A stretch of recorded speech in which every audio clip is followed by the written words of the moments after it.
안녕하세요. 회사에서 이것저것 만들고 뽀개고 그런 거 하고 있는 직장인 한명수 디자이너입니다. 지난 시간에는 말랑이와 굳건이에 대한 이야기를 했고요. 이번 시간에는 또 말랑이와 굳건이 이야기를 또 하게 돼요.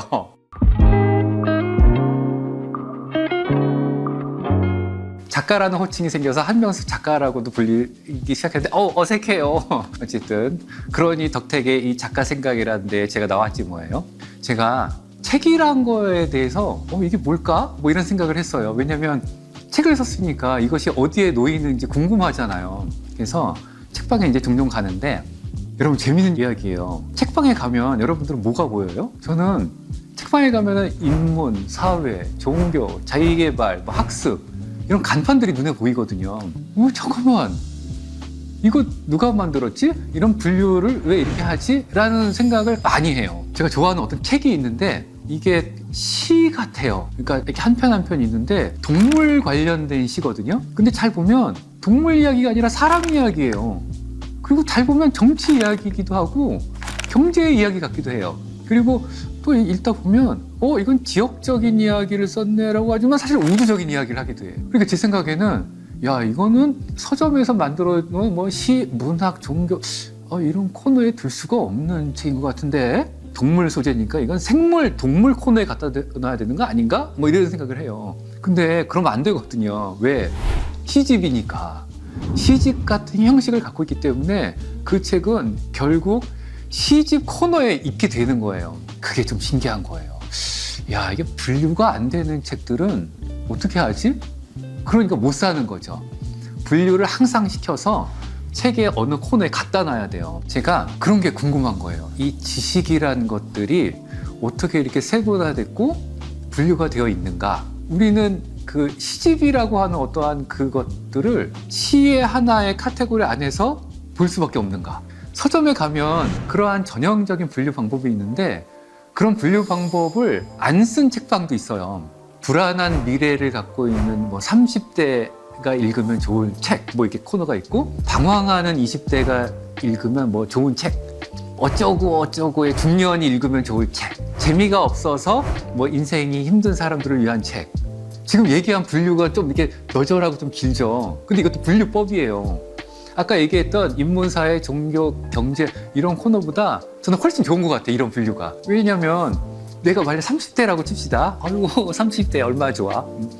30대라는 게 코너가 보일 거 아니에요. 근데 그 사람이 꼭 30대 책만 보나? 나의 20대는 어땠나? 이러고 20대도 보고 나의 미래는 내가 늙을 텐데 이러면 저쪽 가서 보겠죠. 서점에 가서 왜 그러한 다른 분류법이 있나를 보면 마음이 새로워요. 그리고 그런 서점들이 있어요. 사람들은 근데 어떤 틀을 더 좋아하나요? 어떤 분류법을 좋아하나요? 제가 처음에 얘기했던 기존에 분류가 되어 있는 서점들을 좋아해요. 왜? 그것이 우리가 사는 틀이니까요. 틀. 기존에 하나였던 것을 분류를 해서 틀을 만든 거예요. 여러분 지금 제 모습이 좀 이상하지 않습니까? 다 조각조각 나뉘어서 이렇게 되어 있을 거예요. 원래 하나였던 것을 아까도 얘기한 것처럼 지식, 종교, 예술, 문화, 과학 이렇게 나눈 것처럼 분류를 나누면 지금 여러분들이 보시는 모양 이상하잖아요. 손, 목, 팔, 다리 이렇게 다 나뉘어져 있는 거예요. 근데 우리가 알고 있는 이 조각조각 나뉜 것이 정교한 분류라고 해요. 편리한 틀이에요. 왜? 전체 하나를 잘게 잘라가지고 이걸 보게 되면 사실은 되게 편리해요. 여러분들 절대 전체를 보면 안 돼요. 이 작은 조각을 봐야지만 여러분들은 마음이 편해지게 됩니다. 왜? 전체를 보면 힘들거든요. 그래서 이 작은 조각들이 뭐예요? 우리가 알고 있는 문화, 종교, 자기계발, 과학, 법, 시, 예능, 철학 이런 것들이겠죠. 우리는 그것들이 분류가 됐을 때 마음이 편해요. 왜? 뭔지를 알기 때문이죠. 인간은 뭔가에 하나 된 것들을 잘게 쪼개서 거기에 이름을 붙이는 것을 대단히 좋아하고요. 백화점에 가도, 병원에 가도, 학교에 가도, 어느 곳에 가도 다 그렇게 되어 있어요. 그리고 우리는 그런 것들을 의심 없이 바라보고 편리하게 살고 있다는 것이죠. 이런 생각을 해봅시다. 이렇게 잘게 잘라난 조각을 만들기 전에는 뭐였을까? 여러분들 절대 크게 보면 안 돼요. 이 조각조각 딴 것만 보셔야 돼요. 지금 마음이 편해지니까. 원래 이것들이 조각들이 모여져 있는 상태, 그러니까 제가 원래 하나였다는 이 몸, 팔, 다리가 다 붙어있던 이 하나의 모습이 저는 궁금한 거예요. 본 적이 없기 때문이죠. 이걸 분류하기 전 상태는 그럼 뭐였을까? 책이 만들어지기 전에는 그럼 뭐였을까? 여러분, 책의 형태도 되게 궁금하지 않아요? 처음부터 책이 뿅 하고 이렇게 나왔을까? 아니겠죠. 책이 나오기 전에는 무슨 길다란 두루마리 같은 것에 막 뭔가를 써가지고 이렇게 말아서 했겠죠. 그러다가 이제 그게 불편하니까 또 잘라가지고 이렇게 묶고 나서 책이다 이렇게 발명이라고 했겠죠. 여러분들이 혹시 책방을 하게 되면 책의 분류를 어떻게 나누고 싶어요? 우리가 보통 책을 지식의 창고라고 하잖아요. 우리가 알고 있는 지식을 분류한다면 어떻게 분류를 하고 싶으세요? 저는 그러한 분류법을 틀이라고 생각하고 있고, 틀은 굉장히 편리하기 때문에 그러한 편리하기 이전 상태, 책이란 것이 가득 쌓였을 때 그 상태는 얼마나 하나였으며 불편하고 이상했을까, 이런 게 저는 궁금해요. 여러분, 어려운 용어 하나 해볼게요. 상관식 배가법, 고정식 배가법이란 말이 있어요. 이것도 지식의 언어여서 어려워요. 책이 지금같이 이렇게 분류가 되기 전 상태에 책이 꽂혀 있던 상태가 있었대요. 책이 분류가 되기 전에 어떤 식으로 꽂혀 있었냐면, 혹시 상상이 돼요? 지금 우리가 알고 있는 분류 방식을 상관식 배가법이라고 해요.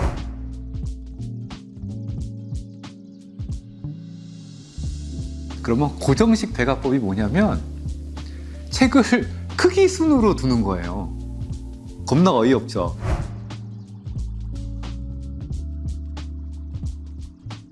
여러분들이 가끔 내 책방의 책들을 컬러로 이렇게 분류해 놓는 사람들도 있잖아요. 그러면 인스타그램에서 야, 책을 컬러별로 분류해 놨네? 근데 그런 것을 옛날 사람들은 이미 했다는 얘기예요. 책을 분류를 할 수 없었기 때문에 책이 나온 순서대로 꼽아 놓던가 아니면 크기 순으로 저장을 해놨어요. 그런데 아무도 불편하지 않았어요. 왜? 그렇게 살았기 때문에. 그래서 책을 볼 때 이것은 종교 코너구나, 이건 자연과학이야, 아니야 이건 법학이야, 분류를 안 했어요. 그러니까 얼마나 좋아. 다 하나거든요, 세상에 있는 지식이란 것이. 그러다가 지금 분류가 돼서 이렇게 된 거겠죠. 근데 여러분, 그것도 궁금하지 않아요? 그럼 처음에 누가 상관식 배가법을 만들었는가? 1860년대인가 멜빌 듀이라는 20대 청년이 십진법인가 뭔가 이런 수학적 기술을 활용해 책을 분류하기 시작한 거예요. 그래서 언어, 자연철학, 이렇게 아트 앤 레크리에이션 해가지고 기가 막힌 분류를 하기 시작했고, 그것이 지금 100년이 넘도록 지식의 저장 창고를 분류하는 법칙이 됐어요. 기가 막히지 않습니까? 그러니까 우리는 그것을 아무런 의심 없이 사용하고 있고, 서점도 그것을 쓰고 있는 거예요. 지식이란 것이 어떤 한 청년의 창의적인 발상법으로 고도화된 편리한 방식으로 분류가 됐다는 것이겠죠. 저는 이런 것이 너무 재밌어요. 왜? 분류하기 전 상태는 너무 아름다운 세상이니까. 아닌가요?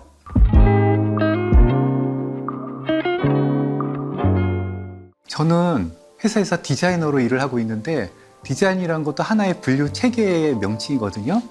소위 사람들은 저를 예체능 출신이라고 해요. 다른 분류는 또 뭐가 있을까요?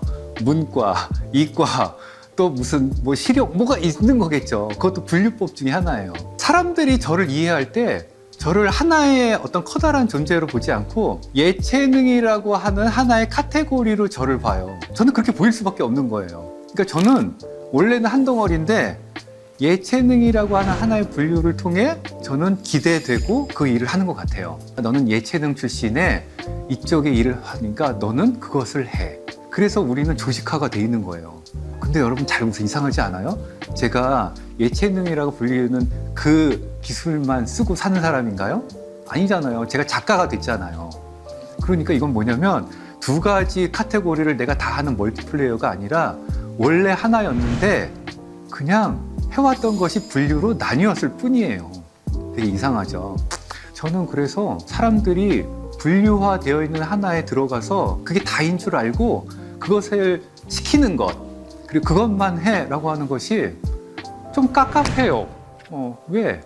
재미없으니까요. 혹시 제 책의 주제인 창의라고 하는 두 단어가 어떤 분류에 속할지 한번 생각해 보셨어요? 어느 분류에도 들어갈 수가 없어요. 창의성은 모든 카테고리에 사실은 다 필요해요. 그래서 사람들이 창의가 뭐예요? 라고 묻는 것 같아요. 그리고 서점에 갔을 때 창의 코너가 있는 서점 보셨어요? 책방? 없을 거예요. 왜? 나눌 수 없기 때문이에요. 저는 소위 우리가 나누어는 분류 체계를 계속 쪼개는 것들을 봐요. 제가 속해 있는 예체능 또는 디자인 또는 하나의 어떤 그러한 세상 카테고리 안에 상세하게 분류를 하면 사람들은 전문성이 있다고 생각을 하지만 저는 그것이 오히려 사람을 조금 더 작게 만드는 것이 아닌가라는 생각을 해요. 그러니까 이런 생각을 해보는 거죠. 나눌 수 없는 것, 창의성. 그래서 다시 하나가 되어 볼게요. 자, 이제 하나가 됐네요. 편안해 보이죠? 안 나뉘니까. 저는 이렇게 나눌 수 없는 어떠한 상태, 그러니까 예를 들면 창의라고 하는 것이 어떠한 분류에도 속하지 않는 기본적인 하나의 단어라면 창의의 모습은 이런 것 같아요. 나뉠 수 없는 그 온전한 초창기의 상태이겠죠. 근데 사람들은 지금 보이는 이 상태를 초창기라고 여기지 않을 거예요. 근데 여러분들 되게 좋지 않습니까? 깨끗하게 전체가 다 보이니까요. 이런 거를 말랑한 상태라고 저는 생각해요. 짠. 자, 다시 나뉘었어요. 와, 작은 조각 하나하나가 지금 다 굳건이라고 해요. 프레임 트리라고 하는 거죠. 지금 보니까 굳건이는 작고 되게 나뉘어져 있는 것들이에요. 근데 사람들이 이게 작고 불편하다는 걸 몰라요. 왜냐면 이 작은 것들만 봐왔기 때문이죠. 여러분들이 지금 멀리서 보고 있는 거예요. 조각조각 나뉜 것을 다 볼 수 있으니까. 그래서 굳건히 정교한 틀들이 모여서 다 합쳐져 있을 때 우리는 말랑말랑한 걸 전체를 볼 수 있다 라고 저는 생각을 해요. 여러분들은 어때요? 이 작은 조각조각들이 좋은가요? 전체가 좋은가요? 굳건이와 말랑이. 근데 제가 왜 이런 생각을 했는지 아세요? 다 제가 주입식 교육을 받아서 그래요. 주입식 교육을 받고 자라가지고 이런 생각을 할 수밖에 없는 거예요. 왜? 깝깝하거든요. 겁나 깝깝해요. 그래서 이게 왜 깝깝하지 하고 생각해 보니까 아까 봤던 그 조각조각 나뉘은 것들이 깝깝했던 것 같아요. 그래서 그 자그마한 프레임 바깥으로 나와서 이렇게 보니까 기분이 겁나 좋아요. 좀 더 우리가 익숙해져 있는 그 하나하나의 이름들을 한번 이렇게 의심해보고 바깥으로 나와서 전체를 보면 융합형 사고, 컨버전스 사고라는 말도 필요가 없는 거예요. 여러분들 그거 웃긴 거 아세요? 융합형 사고를 하자라고 해가지고 요 조각하고 막 붙여가지고 막 이렇게 했다라고 막 얘기하는데 너무 억지스러운 거예요. 오히려 분류가 안 된 상태로 가가지고 살면 아예 그냥 그렇게 지내면 되는 것을 굳이 그거를 나눠놓고 합치려고 막 억지를 부리는데 상당히 힘들고 억지스러운 것 같습니다. 작은 굳건이 틀 편리한 것과 크게 보는 것들에 대한 이런 이상한 생각들을 책 안에다가 넣지는 않았어요. 책에 이런 내용이 사실 하나도 없어요. 메롱. 그냥 이런 생각을 하게 된 이유가 궁금하시면 약간의 실마리 이런 것들이 이 책에 좀 담겨 있어요. 책방 가면 있다니까요. 16,800원. 지금까지 말랑이와 굳건이 똑같은 이야기 한 번 더 해봤습니다. 안녕.